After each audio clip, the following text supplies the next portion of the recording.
என்ன வேணும் ஸ்கூலுக்கு எல்லாமே இங்கிருக்கு. Super Saravana stores, Chennai, Madurai, Kovai.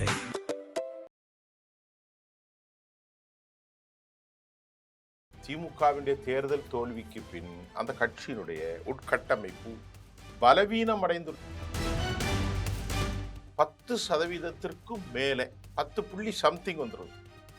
தாவேகா பக்கம் சாய்ந்திருப்பதனால திமுக மிரண்டு போயிருக்கிறாங்க. எடப்பாடி பழனிசாமியும் முனுசாமியும் தவிர அங்க யாரும் இல்லை.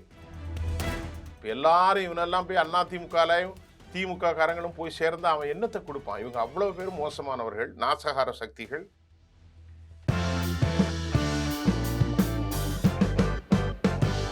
நேயர்களே, இன்றைக்கு தமிழ்நாட்டு அரசியல்ல மிக முக்கியமாக தாவேகா, அண்ணாமலை, அதிமுக, திமுக. இப்ப நேற்றைக்கு நீங்க பார்த்தீர்கள் என்று சொன்னால், திராவிட முன்னேற்ற கழகத்திலிருந்து திமுக பெரிய கட்சி. அவர்கள 1000 ஒன்றிய செயலாளர்கள் இருக்காங்க. அவர்களில திடீரென 113 பேர், 1000ல் 113 பேர் 10% மேலே 10 வந்துடும். தாவேகா பக்கம் சாய்ந்திருப்பதனால திமுக மிரண்டு போயிருக்கிறாங்க அப்படின்னு இன்றைக்கு நாளிதழ்களில் செய்திகள் போய்கொண்டிருக்கிறது. ஏற்கனவே அதிமுகவிலிருந்து கூடாரம் காலியாகி கொண்டே இருக்கிறது. பழனிசாமி மட்டும்தான் அதிமுகவில் இருக்க போகிறார். எடப்பாடி பழனிசாமியும் முனுசாமியும் தவிர அங்கு யாரும் இல்லை. நேற்றைக்கு பார்த்தால் சம்பத்து மற்றும் அனைவர்களும் ஏராளமான பேர், முன்னணி தலைவர்கள் அனைவரும் இந்த பக்கம் வந்துட்டாங்க. 5 மாஜி அமைச்சர்களும் 7க்கு மேற்பட்ட ஏராளமான எம்எல்ஏக்கள், இன்னும் பலர் சாறை சாறையாக கடம்பூர் ஜனார்த்தனம், இது மாதிரி அவர் முக்கியமான ஆட்கள்லாம் ஏராளமானவர்கள், கொஞ்சம் நெஞ்சம் அல்ல, நிறைய பேர் அதிமுகவிலிருந்து வருகிற நிலையில். அதிமுக மட்டுமல்லங்க, நான் ஏற்கனவே சொன்ன மாதிரி அதிமுகவிலிருந்து மட்டுமல்ல, திராவிட முன்னேற்ற கழகத்திலிருந்து 1000 ஒன்றிய செயலாளர்களில் திடீரென 113 பேர் தாவேகாவின் பக்கம் முழுமையாக சாய்ந்திருப்பதுதான் திராவிட முன்னேற்ற கழக தலைவர் ஸ்டாலின் மிரட்சியால் அரண்டு போயிருப்பதாக தகவல் வருது. உண்மையில தானே? 1000 பேர்ல 113 பேர் போயிட்டாருன்னா சிக்கல் தானே.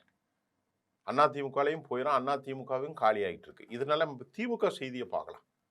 இதனால் உடனடியாக திமுகவினுடைய அவசர பொதுக்குழுவை கூட்டி அமைப்பு தேர்தலை நடத்தவும், மாவட்டங்களை பிரித்து இளைஞர்களை மாவட்ட செயலாளர்களாக நியமிக்கவும் முடிவெடுக்கப்பட்டுள்ளது.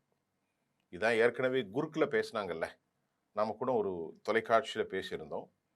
குறுக்குல ஒரு மீட்டிங் போட்டாங்க. அதுல தாத்தா காலத்து அரசியல் நமக்கு ஒத்து வராது அப்பா, இனி நாம் புதிதாகத்தான் பார்க்கணும், கிழட்டு புலிகளை ஊழல் அனைவரையும் வெளியேற்றுங்கள் என்று கர்ஜித்தார். அந்த செய்தி நம்ம பார்த்திருந்தோம். இன்றைக்கு தமிழக அரசியல் களத்தில் யாரும் எதிர்பார்க்காத ஒரு மாபெரும் அரசியல் நிலநடுக்கம் ஏற்பட்டதாக அந்த செய்தி குறிப்பிட்டது.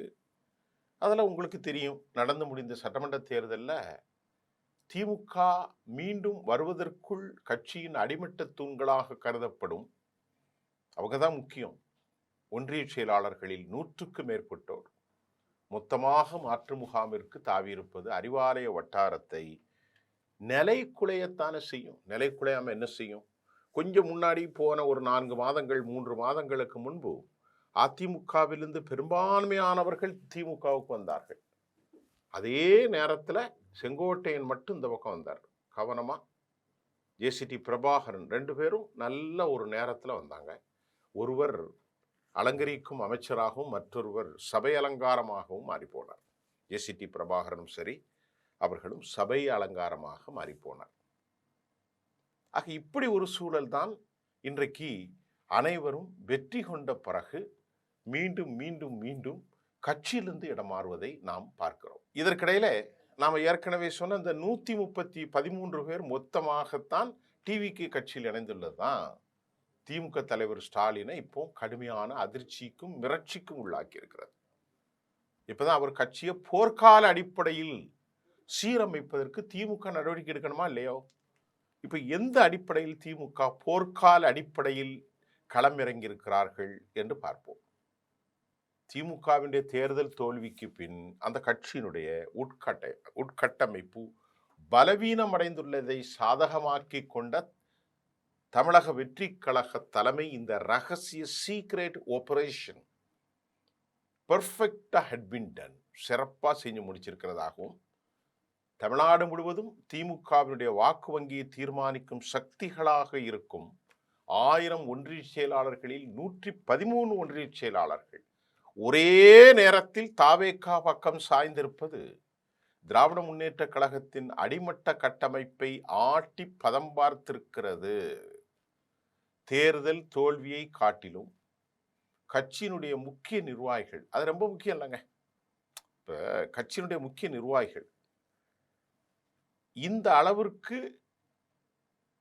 அவர்கள் இடம் மாறி இருப்பது திராவிட முன்னேற்ற கழக தலைமைக்கு பெரும் தர்ம சங்கடத்தையும் கடும் அதிர்ச்சியையும் ஏற்படுத்தி உள்ளது. இதனால உட்கட்சி துரோகிகளை கண்டறியும் பணிகள் முடங்கிவிடப்பட்டுள்ளதாக திமுக சொல்லுது. என்ன துரோகிகள்? இந்த விவகாரத்தால சுதாகரித்து கொண்ட திமுக தலைவர் இன்னும் மேலும் மேலும் சேதாரமாகிவிடக்கூடாதுன்னு அதிரடி உத்தரவை அறிவாலயம் பிறப்பித்திருக்கிறார். துரோகிகள் என்றால் யார்? அவங்க என்ன துரோகம் செய்தார்கள்? அவர்கள் யார்? இந்த 113 பேருக்கும் புரோக்கர் வேலை பார்த்தார்கள். ஒரு ஆபரேஷனை ஒரு பவர்ஃபுல் செக்டோரியல் இப்போ இப்படிதான் நடத்துவாங்க. பிஜேபி நடத்துறதை இப்போ தாவேகா நடத்தியிருக்கு. ஏற்கனவே திமுக நடத்தியது. பலம் இருப்பவன் தான் எப்போதும் பலசாலி. அதுதான் இப்பொழுது நடக்கிறது. இப்ப எல்லாரும் இவனெல்லாம் போய் அண்ணா திமுகலையும் திமுக காரங்களும் போய் சேர்ந்து அவன் என்னத்தை கொடுப்பான்? இவங்க அவ்வளவு பேரும் மோசமானவர்கள், நாசகார சக்திகள், ஊழல்வாதிகள், பெருச்சாலிகள் என்பதை அவங்க கரெக்டா ஃபைண்ட் அவுட் பண்ணணும். பண்ணி வைக்க வேண்டிய இடத்துல வச்சா மட்டும்தான் தப்புவான தவிர இவ்வளவு ஊழல் பெருச்சாலிகளுக்கும் வாரியத்தையும் இவ்வளவு ஊழல் பெருச்சாலிகளுக்கும் கேபினட்டையும் கொடுத்தா தாவேகா மீண்டும் ஒரு திமுகவாக மீண்டும் ஒரு அதிமுகவாக அவர்கள் மாறிவிடுவார்கள். அதில் எந்த சந்தேகம் இல்லை. இது அந்த விஜய்க்கு அவர்களுக்கு தெரியுமா? தெரியும். அவர் தானே தலைவர். அவருக்கு தெரியாமல் எல்லாம் இல்லை. அதிகம் பேசுறது இல்லையே அவர். அதனால அவருக்கு விஷயம் தெரியும் என்று தான் நான் நம்பக்கூடிய ஒரு வாய்ப்பு இருக்கிறது. அடுத்து திராவிட முன்னேற்ற கழகத்தினுடைய அவசர பொதுக்குழுவை கூட்டி உட்கட்சியினுடைய அமைப்பு செயலாளர்களை நடத்துவதற்கு இந்த துரோகிகளை அடையாளம் காண்பதையும் துரோக செயல் செய்தவர்களை நீக்கிவிட்டு ஒரு புதிய முகங்களை நியமிப்பதற்கு அறிவாலயம் திட்டமிட்டிருக்கிறதாகவும் செய்தி வந்திருக்குங்க. தாவேகாவுடைய இளைஞர் ஈர்ப்பு யூகத்தை முறிடுவதற்கு திமுக தற்போது ஒரு பரப்பல புதிய அஸ்திரத்தை எடுத்திருக்கிறதா. என்ன அஸ்திரத்தை எடுத்திருக்கிறாங்க? இப்ப எல்லோருமே ஜென்சி. இதுதான் இளைஞர்கள் 42%, 41% அவர்கள் வாக்களித்ததை முழுமையாக தங்கள் பக்கம் திருப்புவதற்குத்தான் இந்த ஆபரேஷன் ஜென்சி.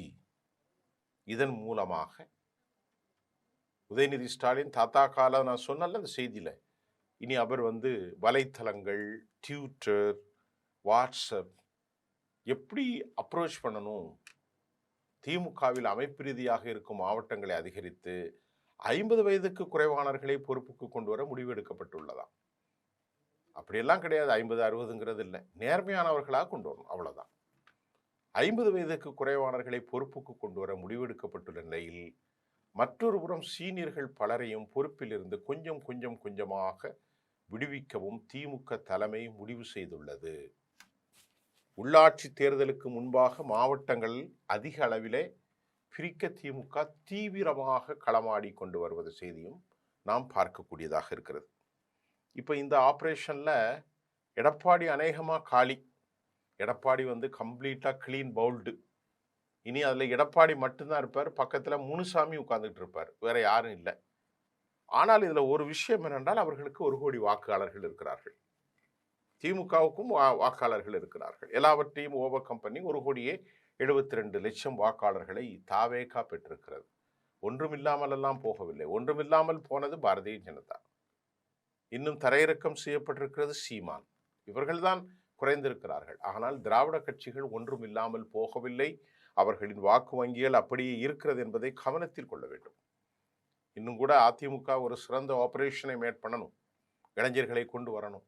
முதியோர்களை எல்லாம் நீக்கிவிட்டு இளைஞர்களை முதியோர்களின் வழிகாட்டுதலின் அடிப்படையில் பதவியிலே அவர்கள் அழுத்துவானால் ஒரு பெரிய வெற்றி அதிமுகவுக்கு இருக்கலாமா என்பது காலம் பதில் சொல்லும். இப்போ திமுக செய்தியில் ஆடி போயிருக்கிற திமுக 1000 ஒன்றிய செயலாளர்களில் 112 பேர், கிட்டத்தட்ட 10 விழுக்காடுக்கு மேல் போனது. இப்போ புதிய ஆபரேஷன் குருக்குல சபரீசனும் மாப்பிள்ளை மச்சானும் உட்கார்ந்து பேசி சில முடிவுகளை எடுத்திருக்கிறார்கள். தமிழ்நாடு முழுவதும் கட்சியினுடைய அடிமட்ட துரோகிகளை அடையாளம் காணும் பணி நடந்து வருவதாகவும் நாளிதழ்களில் செய்தி பரபரப்பாக ஏற்பட்டிருக்கிறது. மீண்டும் அடுத்த செய்தியோடு உங்களை சந்திக்கின்றேன். நன்றி.